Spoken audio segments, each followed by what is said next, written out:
नमस्कार दोस्तों। Politic academy के इस चैनल पर आपका हार्दिक स्वागत है। आज हम चर्चा करते हैं कक्षा 12 के राजनीति विज्ञान के पाठ वैश्वीकरण की। शेखावाटी मिशन 100 2024 इसके कुछ इंपॉर्टेंट क्वेश्चन आज हम करते हैं। अपना टॉपिक है वैश्वीकरण। इसमें देखो, ये पार्ट सबसे इम्पोर्टेंट है क्योंकि ये पार्ट 6 नंबर का आएगा। इसमें एक प्रश्न आएगा MCQ का, एक प्रश्न आएगा वन लाइनर और एक प्रश्न आएगा बड़ा 4 नंबर का। तो आइए इनकी शुरुआत करते हैं। पहला प्रश्न है, भारत में आर्थिक सुधारों की शुरुआत कब हुई थी?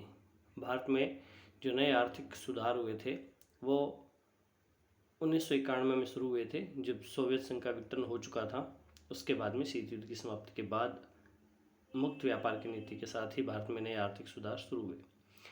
अगला प्रश्न है, वर्ल्ड सोशल फोरम की पहली बैठक कब हुई थी? वर्ल्ड सोशल फोरम की पहली बैठक 2001 में हुई थी। तो इसका उत्तर नंबर 3 जो है एकदम सही हो जाएगा। अगला प्रश्न है, यूरोपीय और अमेरिकी फर्मों ने कौन से पेड़ को पेटेंट करने का प्रयास किया था? तो यूरोपीय और अमेरिकी फर्मों ने नीम के पेड़ को पेटेंट करने का प्रयास किया था। नीम से बहुत सारी औषधियाँ प्राप्त होती है और भारत में नीम जो है वो बहुतायत से पाया भी जाता है, लोग उसका उपयोग भी करते हैं। लेकिन उन फर्मों ने, उन कंपनियों ने नीम को पेटेंट कराने का बहुत प्रयास किया था। नीली जींस की लोकप्रियता कौन से देश का सांस्कृतिक प्रभाव दर्शाती है? तो नीली जींस की लोकप्रियता जो है वो अमेरिकी प्रभाव दर्शाती है। और सोवियत संघ के अंदर दो पीढ़ियों के बीच में गैप करने के लिए, जनरेशन गैप पैदा करने के लिए अमेरिका ने नीली जींस, कोका कोला और मैकडोल पिज़्ज़ा जैसे बहुत सारी चीज़ें जो है वो वहाँ पे रूस के अंदर बेची थी। और उससे वैश्वीकरण का प्रभाव ये दर्शाता है कि नीली जींस की लोकप्रियता इस कदर थी कि दो पीढ़ियों में जो है बहुत बड़ा गैप आ गया था। अगला प्रश्न है, कौन से विचारक मौजूदा वैश्वीकरण को विश्वव्यापी पूंजीवाद की एक खास अवस्था मानते हैं? तो वामपंथी जो हैं वो पूंजीवाद की ही एक अवस्था मानते हैं वैश्वीकरण को, और वो ये मानते हैं कि एक तरह का ये नव साम्राज्यवाद है। जैसे पहले पूंजीवाद साम्राज्यवाद में बदल जाता था, उसी प्रकार वर्तमान जो पूंजीवादी व्यवस्था है, वैश्वीकरण जो है वो उसी का ही एक अंग है। अगला है, दक्षिणपंथी विचारक वैश्वीकरण को कौन से प्रभावों का विरोध कर रहे हैं? तो दक्षिणपंथी विचारक जो हैं वो केवल वैश्वीकरण के सांस्कृतिक प्रभावों का विरोध कर रहे हैं। वो ये मानते हैं कि आर्थिक रूप तो ठीक है, लेकिन इसका जो सांस्कृतिक प्रभाव पड़ता है वो हमारे लिए ठीक नहीं है। भारत में यदि देखा जाए तो बीजेपी जो है वो एक दक्षिणपंथी पार्टी है। वो आर्थिक सुधारों का तो समर्थन करती है, लेकिन वैश्विक संस्कृति जो है, पाश्चात्य संस्कृति जो है, उसका वो विरोध करती है। अगला प्रश्न है, वैश्वीकरण का क्या अर्थ है? इसमें से भी एक प्रश्न पूछा जाएगा। तो वैश्वीकरण का अर्थ ये है कि एक ऐसी अवधारणा है जिसमें विश्व के एक हिस्से के विचारों, पूंजी और व्यापार दूसरे हिस्से के संचार माध्यम से पहुंचना ही वैश्वीकरण है, जिसे ग्लोबलाइजेशन कहते हैं। अगला प्रश्न है, वैश्वीकरण के कारण विश्व में क्या क्या परिवर्तन हुए? तो देखिए, सबसे पहले परिवर्तन, अब यदि हम प्रौद्योगिकी के रूप में देखें तो टेलीग्राफ, टेलीफोन, माइक्रोचिप प्रौद्योगिकी का विस्तार जो है वो हुआ। और दूसरा यदि हम देखें तो इस प्रौद्योगिकी के कारण जो है वो लोगों की पूंजी है, विचार है, वस्तु है, ये सारे विश्व में बहुत आसानी से ही प्रवाहित हो गई है। आज जो है वो विचार वैश्विक हो गए हैं, फ्रेंडशिप वैश्विक हो गई है, हमारी तकनीकी जो है वो सारी की सारी वैश्विक हो गई है। अगला है, मैकडोनाल्डीकरण क्या है? तो विभिन्न संस्कृतियां अपने को प्रभुत्वशाली अमेरिका के ढर्रे पे ढालने लगी है। मैकडोनाल्ड जो है वो अमेरिका का प्रतीक है और सारे लोग उसी तर्ज पे काम करने लग गए हैं, जिससे विश्व की सांस्कृतिक धरोहर धीरे धीरे समाप्त होती जा रही है। ये समूची मानवता को खतरा पैदा हो गया है। यह संस्कृति का नकारात्मक रूप है।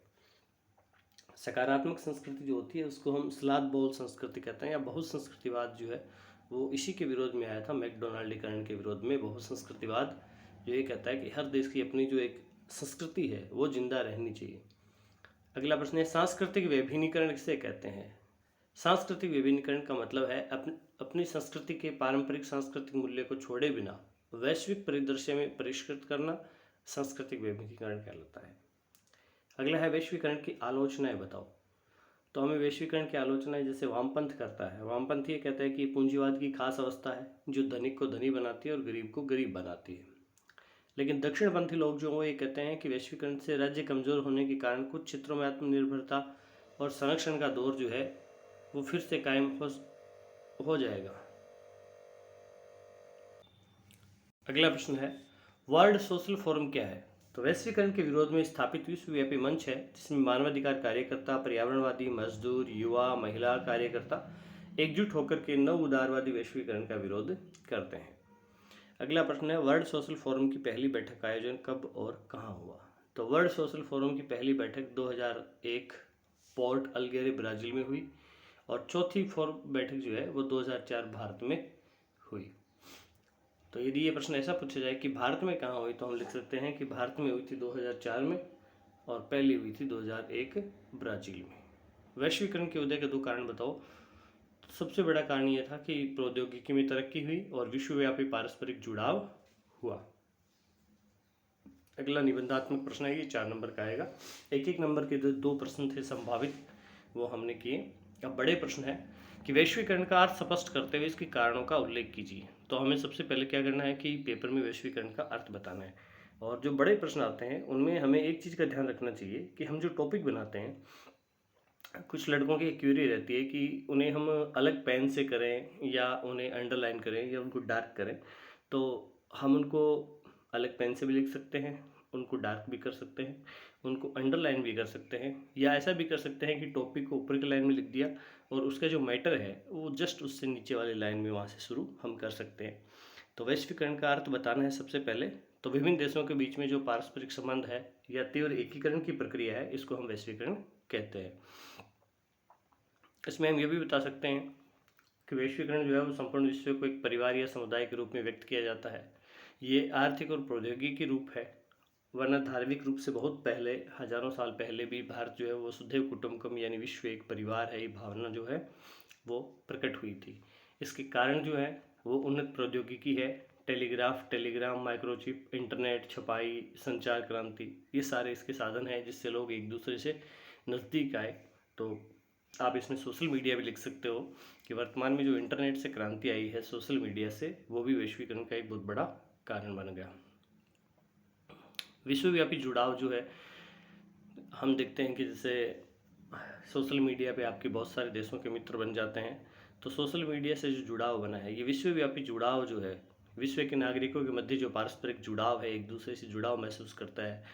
जैसे प्राकृतिक आपदा है, जैसे सुनामी है, भूकंप है, बाढ़ है, महामारियाँ हैं, ये भी वर्तमान में एक देश को नहीं बल्कि पूरे विश्व को प्रभावित करती है। इसका सबसे ताज़ा उदाहरण जो है वो कोरोना है। हमने अभी थोड़े दिन पहले कोरोना को देखा था। अगला है बहुराष्ट्रीय कंपनियां जो है।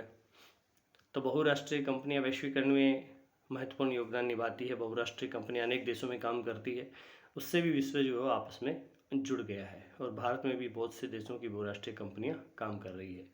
अगला है वैश्वीकरण विरोधी आंदोलन पे निबंध लिखना है। अब आपको ये बताना है कि वैश्वीकरण का विरोध क्यों हो रहा है। पहले तो हमने वैश्वीकरण के कारण पढ़े, अब इसका बताना है विरोध। तो प्रमुख रूप से जो वैश्वीकरण का विरोध हो रहा है उसको हम ऐसे जान सकते हैं, जैसे पहले वामपंथी ले लिए हमने। तो वामपंथी तो ये मानते हैं कि वैश्वीकरण जो है वो पूंजीवाद की एक अवस्था है। ये धनी लोगों को धनी बनाती है, गरीब लोगों को गरीब बनाती है और इससे राज्य की शक्ति में कमी हो जाती है, वह गरीबों का ख्याल ही नहीं रख पाता। तो ये आर्थिक रूप से वैश्वीकरण का विरोध करते हैं। दूसरे दक्षिणपंथी, उनका सोच अलग है। वो ये कहते हैं कि वैश्वीकरण जो है वो राजनीतिक और आर्थिक और सांस्कृतिक प्रभावों को लेकर चिंतित है। वो कहते हैं कि ठीक है, अर्थ रूप में तो ठीक, कोई ज़्यादा दिक्कत नहीं है। ये कहते हैं कि इससे राज्य कमज़ोर होगा, इससे आर्थिक आत्मनिर्भरता बढ़ जाएगी, हम दूसरे देशों पर ज़्यादा डिपेंड हो जाएंगे। और सांस्कृतिक रूप में ये दिक्कत है कि हमारी जो प्राचीन संस्कृति है, हमारे जो जीवन मूल्य है, वो सारे के सारे धीरे धीरे लुप्त हो जाएंगे। इससे जैसे हम देखते हैं कि सबसे ज़्यादा चर्चा भी चल रही थी, अभी फरवरी का महीना है, तो ज़्यादातर लोग जो वो चिंतित किस चीज़ से रहते हैं, तो कि हमारे लड़के फैंसी ड्रेसें पहनते हैं, वैलेंटाइन डे मनाते हैं, चॉकलेट डे मनाते हैं। तो ये हमारी संस्कृति नहीं है, हमारे कल्चरों के खिलाफ है। इसी के खिलाफ जैसे अभी 14 फरवरी को जो वैलेंटाइन डे गया था, उसके ऊपर राजस्थान सरकार ने भी कहा कि हम उस दिन जो है माता पिता दिवस मनाएंगे। तो इस प्रकार यदि हम देखें तो दक्षिणपंथी जो लोग हैं वो सांस्कृतिक वैश्वीकरण का विरोध करते हैं। अगला है कि वैश्वीकरण विरोधी आंदोलन में बहुत से आंदोलन चल रहे हैं, जिसमें कुछ खास कार्यक्रम भी है। जैसे वर्ल्ड सोशल फोरम द्वारा किए जाने वाला आंदोलन जो है वो भी महत्वपूर्ण है, क्योंकि ये आर्थिक साम्राज्यवाद के खिलाफ है। अगला प्रश्न है कि वैश्वीकरण के प्रतिरोध के प्रमुख कारण कौन कौन से हैं। तो देखो, प्रतिरोध के कारण यदि हम सारे देखें तो राज्य की शक्ति में कमी होती है। तो हम लिख सकते हैं कि वैश्वीकरण के प्रतिरोध के निम्नलिखित कारण हैं जो दक्षिणपंथियों द्वारा किए जाते हैं, वामपंथियों द्वारा किए जाते हैं। और एनजीओज द्वारा भी किए जाते हैं, तो हम लिख सकते हैं कि सबसे पहले कि राज्य की शक्ति में कमी होगी। तो आलोचक ये मानते हैं कि वैश्वीकरण जो है ये पहले की तरह अब लोक कल्याणकारी राज्य काम नहीं कर पाता। वो पूरे विश्व में इस प्रकार उलझ चुका है, बहुराष्ट्रीय कंपनियों का जाल इस प्रकार फैल चुका है कि राज्य की शक्ति में धीरे धीरे कमी होती जा रही है। जैसे भी किसानों का आंदोलन चल रहा है कि भाई एमएसपी निर्धारित नहीं हो पा रही, या जैसे मान लो कांग्रेस जो मोदी पे आरोप लगाते हैं कि मोदी जो है वो अडानी और अंबानी को देश बेच रहा है। तो ये वैश्वीकरण का प्रभाव हम मान सकते हैं कि जो बहुराष्ट्रीय कंपनी, हालांकि अडानी और अंबानी तो भारत की कंपनी है, लेकिन ये एक विचार है कि जो बड़ी कंपनियां हैं वो इस प्रकार काम करती है कि राज्य की शक्ति में कमी हो जाती है। अगला है नव उपनिवेशवाद को जन्म दिया है और प्रसार कर रहा है। वैश्वीकरण जो है वो परंपरागत उपनिवेशवाद का एक नया ही रूप है। इसमें विकसित और शक्तिशाली देश जो कमजोर देश से आर्थिक शोषण की बजाय अप्रत्यक्ष तरीके से उसका शोषण करते हैं। अगला है कि वैश्वीकरण बहुराष्ट्रीय कंपनियों को बढ़ावा देता है। जो छोटी कंपनियां हैं, कुटीर उद्योग है, लघु उद्योग है, वो सारे धीरे धीरे खत्म हो जाते हैं। इन कंपनियों ने वैश्वीकरण को इतना बढ़ावा मिला कि ये गरीब और निर्धन विकासशील देशों का दोहन कर रही है। इसे आप यदि लोकल तौर पे समझे तो ये समझिए कि आज जो फ्लिपकार्ट है, अमेजोन है, या शॉपी है, या मंत्रा है, ये जो ऑनलाइन प्लेटफॉर्म है शॉपिंग के, ये धीरे धीरे जो छोटी दुकानें हैं, अपने मोहल्ले की दुकानें मान लो या अपने शहर की दुकानें मान लो, ये धीरे धीरे इनसे खरीदारी खत्म करवा रही है। अगला है परंपरागत संस्कृति की हानि। तो इससे दूसरा सांस्कृतिक प्रभुत्व हमने पहले ही देखा था कि सांस्कृतिक हानि इससे बहुत होती है। इसका प्रभाव ऐसे पड़ता है कि जो ताकतवर संस्कृति होती है लोग उसी के पीछे चलते हैं, तो जो विशेष संस्कृतियां हैं वो प्राचीन सभ्यता और संस्कृतियां लुप्त हो जाती है। अगला है धनिकों को धनी और गरीबों को गरीब बना देती है। वैश्वीकरण का सबसे बड़ा कारण ये भी है कि इससे देखो धनी लोग जो होते हैं वो धनी होते जाते हैं और गरीब धीरे धीरे गरीब होते जाते हैं, और ऐसी स्थिति आ जाती है कि बुनियादी चीज़ें भी लोगों को नहीं मिल पाती है। तो धीरे धीरे देश खाद्यान्न आपूर्ति पर भी दूसरे देशों पर निर्भर हो जाते हैं। अगला प्रश्न है राजनीतिक प्रभावों का विवेचन कीजिए। तो देखो वैश्वीकरण का हम सामाजिक, सांस्कृतिक, आर्थिक और राजनीतिक प्रभाव पड़ते हैं, ये राजनीतिक पूछ रहा है। तो राजनीतिक प्रभाव में सबसे पहले तो ये है कि राज्य की शक्ति में कमी होती है, क्योंकि वो कोई भी काम जो है कानून व्यवस्था बनाए रखना हो चाहे कुछ भी हो, वो राज्य केवल अपने तक ही सीमित नहीं कर सकता। दूसरे है कि राज्य की शक्ति पे कोई प्रभाव नहीं पड़ता, बहुराष्ट्रीय कंपनियां जो है उनका प्रभाव बढ़ जाता है। तो दूसरे ये मानते हैं कि राज्य की शक्ति पर कोई प्रभाव नहीं है। वो ये कहते हैं कि राजनीतिक समुदाय के आधार पर राज्य कर प्रधानता को वैश्वीकरण को कोई चुनौती नहीं मिली, लेकिन राज्य में आज भी ये प्रमुख है। आज भी राज्य कानून व व्यवस्था, राष्ट्रीय सुरक्षा जैसी अनिवार्य कार्यों को पूरा कर रहे हैं। वैश्विक राजनीति में राज्य अभी भी महत्वपूर्ण बने हुए हैं। तो इसमें 3 बिंदु जो बताए थे कि राज्य पे क्या प्रभाव पड़ा या राजनीतिक प्रभाव पड़ा। तो देखो जो उदारवादी हैं वो ये मानते हैं कि राज्य का काम जो पुलिस राज्य का काम है, या आप उसको बोल दीजिए रात्रि प्रहरी राज्य का काम है। राज्य का काम केवल होता है लोगों की सुरक्षा करना, उनका कल्याण करना नहीं होता। लेकिन जो कल्याणकारी लोग हैं वो ये मानते हैं कि लोगों की दवाई, लोगों की फीस, लोगों का सामाजिक जीवन स्तर उठाने सारे राज्यों के काम है, और वैश्वीकरण से इनमें कमी आई है। अगला है कि राज्य की शक्ति में वृद्धि हुई है। इसे हम 3 टॉपिकों में देख रहे हैं। पहले में देख रहे हैं कि राज्य की शक्ति में कमी हुई, दूसरा हम देख रहे हैं कि भाई जो मेन काम है वो तो राज्य कर रहा है तो शक्ति पे कोई प्रभाव नहीं पड़ा, और तीसरा है कि इससे राज्य की शक्ति बढ़ गई। अब शक्ति बढ़ी कैसे, ये हमें ऐसे देखना है कि वैश्वीकरण के कारण क्या हुआ कि प्रौद्योगिकी के कारण राज्य अपने नागरिकों के बारे में सूचनाएं जुटा सकता है। अभी जैसे आपने देखा कि जनगणना नहीं हुई थी, लेकिन कोविड में जो टीके लगे या सोशल मीडिया के माध्यम से पूरी सरकार ने सबका डाटा निकाल लिया, तो इससे राज्य के जो अधिकार क्षेत्र है उसमें वृद्धि हुई है। राज्य जो ज़्यादा ढंग से काम कर रहे हैं, राज्य की क्षमताएं जो हैं वो बढ़ी है। तो इसमें 3 दृष्टिकोण है, तीनों दृष्टिकोण से चर्चा की जा सकती है। अगला प्रश्न है सांस्कृतिक प्रभावों को स्पष्ट कीजिए। तो यदि हम देखें तो सांस्कृतिक प्रभाव देखिए स्पष्ट है। पहला है कि बाहरी संस्कृति के प्रभाव जो है उससे हमारी पसंद नापसंद का दायरा बढ़ता है। जैसे बर्गर के साथ साथ मसाला डोसा भी हम खाते हैं। अलग कि वैश्वीकरण के प्रभाव स्वरूप सांस्कृतिक मूल्यों को छोड़े बिना संस्कृति का परिष्कार भी हो जाता है। जैसे नीली जींस हमने अमेरिका से ली, पहना, ये प्रभाव पड़ा, लेकिन हमने उसके ऊपर खादी का कुर्ता पहन के जो फ्यूजन था वो हमने उन्हीं को वापस दे दिया। तो आज हम देखते हैं कि अमेरिकी लोग जो अपनी नीली जींस के ऊपर हमारा खादी का कुर्ता पहनते हैं, ये संस्कृति का परिष्कार है। अगला है कि वैश्वीकरण से हर संस्कृति कहीं ज़्यादा विशिष्ट हो जाती है, इसी को हम सांस्कृतिक विभिन्नीकरण कहते हैं। ये तो थे इसके सकारात्मक। और अब नकारात्मक प्रभाव हम देखें तो नकारात्मक प्रभाव ये है कि वैश्वीकरण सांस्कृतिक समरूपता लाता है, जिससे क्या होता है कि विश्व संस्कृति के नाम पे केवल पश्चिमी संस्कृति ला दी जाती है।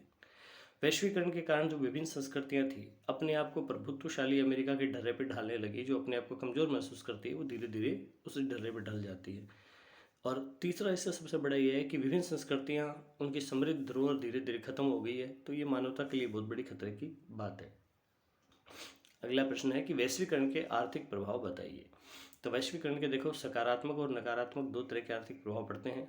तो यदि हम देखें तो सकारात्मक आर्थिक प्रभाव ये है कि वैश्वीकरण ने देशों के आयात प्रतिबंधों को कम कर दिया। तो इससे संपूर्ण विश्व में वस्तुओं के व्यापार में वृद्धि हुई। दूसरा, विश्व पूंजी के प्रभाव में वृद्धि हुई, क्योंकि अब धनी देश अपने निवेश के लिए सारे देशों में निवेश करता है तो वहाँ पे काम भी बढ़ता है, खुशहाली बढ़ती है, समृद्धि बढ़ती है। इससे पारस्परिक जुड़ाव बढ़ता है, पारस्परिक निर्भरता बढ़ जाती है। वैश्वीकरण के कारण अब लोग एक दूसरे देशों में रोजगार, शिक्षा, व्यापार हेतु आ जा रहे हैं। तो ये तो है इसके सकारात्मक प्रभाव। नकारात्मक प्रभाव ये है कि आर्थिक वैश्वीकरण के कारण सरकार अपनी सामाजिक और न्यायिक जिम्मेदारियों से हाथ खींच रही है। इससे गरीब वर्ग या कमज़ोर वर्ग है वो उसकी स्थिति खराब हो गई। वैश्वीकरण के चलते अब गरीब देश जो है आर्थिक रूप से बर्बाद हो गए। जो बहुत गरीब देश थे वो बिल्कुल बर्बाद हो चुके हैं। और विश्व के कुछ अर्थशास्त्री चिंता करते हैं कि यदि आर्थिक वैश्वीकरण विश्व को पुनः पुनः क्या करेगा, उपनिवेशीकरण की तरफ ले जाएगा। जिससे अंग्रेजों ने पूरी दुनिया पर कब्जा कर लिया था, वही स्थिति धीरे धीरे वापस आ जाएगी। अब है वैश्वीकरण के पक्ष या विपक्ष में तर्क दीजिए। तो पक्ष में तर्क जो सकारात्मक प्रभाव है उनको लेकर के हम दे सकते हैं कि इससे विश्वव्यापी आर्थिक जुड़ाव बढ़ा है। इससे विकासशील देश उन्नत तकनीक का लाभ मिल रहा है विकासशील देशों को। इससे सूचनाएं और संचार क्रांति को जन्म दिया है। इससे रोजगार की गतिशीलता बढ़ी है। इसके पूंजी की गतिशीलता बढ़ी है, देशों में निवेश बढ़ रहा है। और यदि हम नकारात्मक देखें तो हम नकारात्मक लिख सकते हैं कि भाई गरीब जो हों गरीब होते जा रहे हैं, अमीर और ज़्यादा अमीर होते जा रहे हैं। तो ये आर्थिक असमानता को बढ़ावा मिल रहा है। इसी के साथ हम लिख सकते हैं कि वैश्वीकरण के कारण बुनियादी आवश्यक वस्तुएं जो है वो काफ़ी महंगी होती जा रही है, आम आदमी की पहुंच से बाहर हो गई है। और तीसरा हम लिख सकते हैं कि सांस्कृतिक हानि हो रही है। लोग अपने मूल्य, विचार, अपने तौर तरीके, अपनी संस्कृति है वो धीरे धीरे खो रहे हैं। अगला हम लिख सकते हैं कि वैश्वीकरण के चलते बहुराष्ट्रीय कंपनियां जो है उनकी एकाधिकारवादी प्रवृत्ति बढ़ गई है। तो छोटे उद्योग जो हैं वो नष्ट होते जा रहे हैं। और वैश्वीकरण के कारण राज्य जो है वो गरीबों की रक्षा करने में या उनके हितों की रक्षा करने में कोई ज़्यादा रुचि भी नहीं लेता है और उसकी क्षमता में भी कमी आती है। तो अंतिम प्रश्न है इसमें कि भारत पर वैश्वीकरण का क्या प्रभाव पड़ा। तो हमें बताना है सबसे पहले तो कि भारत जो है वो काफ़ी प्रभावित हुआ है। 1990 के दशक में सबसे पहले उसने अपनी अर्थव्यवस्था का खुलापन किया, जिसे ओपन डोर की नीति कहते हैं। इस ओपन डोर की नीति से क्या हुआ कि वैश्वीकरण पे भारत ने वैश्वीकरण को अपनाया और इस पे सकारात्मक नकारात्मक दोनों ही प्रभाव हम देख सकते हैं। तो पहले यदि हम देखें तो सकारात्मक प्रभाव जो है वो इस प्रकार है। वैश्वीकरण से भारत के सकल घरेलू उत्पाद में वृद्धि हुई, यानी हमारी जीडीपी जो है वो बढ़ी है। वैश्वीकरण के कारण भारत का आर्थिक विकास बहुत तेजी से हुआ है और बहुत तेजी से विकास दर हमारी बढ़ी है। बहुराष्ट्रीय कंपनियां भारत में लगातार निवेश कर रही है और नई तकनीक जो है वो भारत में आ रही है। सूचना क्रांति में और संचार क्रांति में लगातार वृद्धि हो रही है।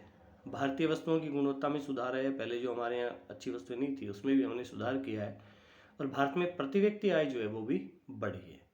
नकारात्मक प्रभाव यदि हम देखें तो वो सेम ही चीज़ है जो हमने पहले पढ़ी थी कि गरीब जो है गरीब हो रहे हैं, अमीर अमीर होते जा रहे हैं। सरकारी कंपनी जो है वो धीरे धीरे बेच दी गई है या सरकारी कंपनियां घाटे में जा रही है। इसको हम ऐसे समझ सकते हैं कि जैसे बीएसएनएल जो था वो भारत की संचार कंपनी थी, तो वर्तमान में बीएसएनएल जो है वो बहुत कम है। तो एक तो वो घाटे में चल रही है, दूसरी बंद होने के कगार पे है, तीसरी कि उसकी गुणवत्ता भी इतनी ख़राब हो गई है कि यदि आप बीएसएनएल यूज करते हो तो उसका कहीं नेटवर्क नहीं मिलता है, ना उसका इंटरनेट चल पा रहा है। तो ऐसे में कि जो सरकारी कंपनियां वो या तो बंद हो गई है या बेच दी गई है। इसी प्रकार बहुराष्ट्रीय कंपनियां प्राकृतिक संसाधनों का दोहन करती है और उन पर एकाधिकार स्थापित कर रही है। जैसे यूनिलीवर है, ये एक बहुत बड़ी कंपनी थी, विदेशी कंपनी। हमारे पेस्ट मान लीजिए, पाउडर मान लीजिए, साबुन, तेल, ये सारे के सारे जो है वो बहुराष्ट्रीय कंपनियां ही स्थापित करती थी या वही प्रोडक्ट बना करके बेचती थी। तो ये हमारे प्राकृतिक संसाधनों का दोहन करती है और हम इससे लाभ कमाती है।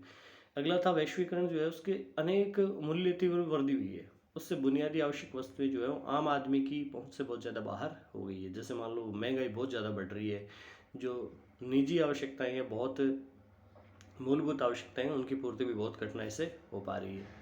और अंतिम रूप से हम बता सकते हैं कि बहुराष्ट्रीय कंपनियां अपना काम निकलवाने के लिए बड़े बड़े जो नेता हैं या बड़ी अफसर जो है उनको भ्रष्टाचार और रिश्वतखोरी को बढ़ावा दे रही है, उनको पैसे दे करके।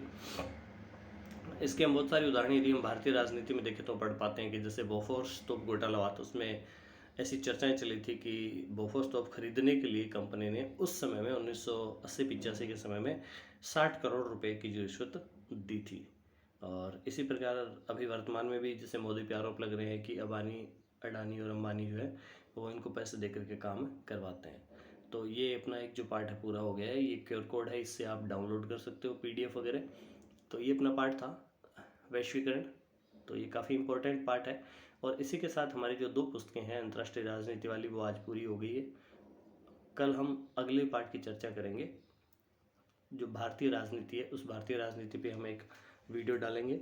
मैं उम्मीद करता हूँ कि ये जो ऑडियो क्लासेज हैं, ये जो महत्वपूर्ण प्रश्न है उनको आप सुन करके 2 या 3 बार यदि आप इसको सुनोगे, रिवीजन करोगे, तो आपको बहुत अच्छे से याद हो जाएगा और आप 80% कम से कम नंबर जो है वो परीक्षा में ला पाओगे। और मैं आशा करता हूँ कि आपको ये वीडियो पसंद आया होगा। यदि आपको पसंद आए तो इसे शेयर कीजिए और अपने कमेंट बॉक्स में हमें ज़रूर बताइए कि आपको ये जानकारी किस प्रकार की लगी। आपके लिए ये वीडियो उपयोगी है तो किस प्रकार उपयोगी है, या इसमें और किस प्रकार सुधार हम कर सकते हैं। बहुत बहुत धन्यवाद।